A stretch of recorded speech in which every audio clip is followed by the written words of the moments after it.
menganalisis sumber berita dan menelisik berita palsu.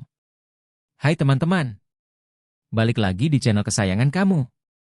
Di era digital sekarang, berita bertebaran di mana-mana. Tapi, penting banget buat kita untuk bisa menganalisis sumber berita dan membedakan mana berita yang benar dan mana yang palsu alias hoax. Nah, di video kali ini, kita akan bahas tuntas caranya. Pertama, kita bahas cara menganalisis sumber berita. Kenapa ini penting? Karena kredibilitas berita sangat bergantung pada sumbernya. 1. Kenali sumbernya. Apakah sumber berita tersebut berasal dari media yang kredibel dan terpercaya? Cek reputasi media tersebut. Apakah media tersebut sering memberitakan informasi yang akurat dan berimbang?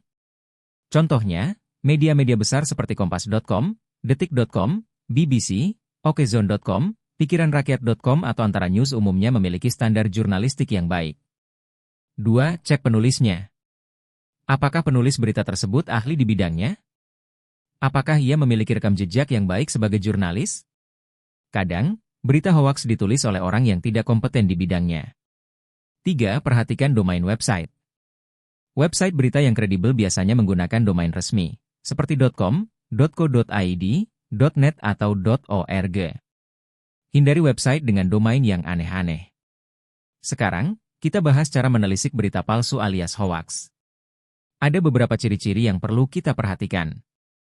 1. Judul yang sensasional. Judul berita hoaks seringkali dibuat bombastis dan provokatif, bertujuan untuk menarik perhatian pembaca secara instan. Misalnya, ilmuwan temukan cara hidup abadi. Atau wabah misterius membunuh jutaan orang. 2. Bahasa yang tidak baku. Berita hoaks seringkali menggunakan bahasa yang tidak baku, banyak kesalahan tata bahasa, atau bahkan menggunakan bahasa yang kasar. 3. Sumber yang tidak jelas. Berita hoaks biasanya tidak mencantumkan sumber yang jelas atau hanya mengutip sumber yang anonim. 4. Tidak ditemukan di media lain. Jika berita tersebut penting dan benar, biasanya akan diberitakan juga oleh media-media kredibel lainnya. Coba cek di media-media besar, apakah berita tersebut ada atau tidak. 5. Cek fakta di situs terpercaya.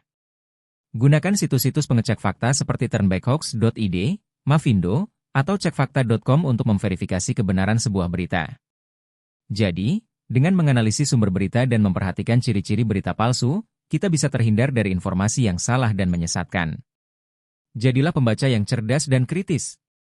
Sekarang, coba teman-teman praktikkan tips-tips tadi saat membaca berita.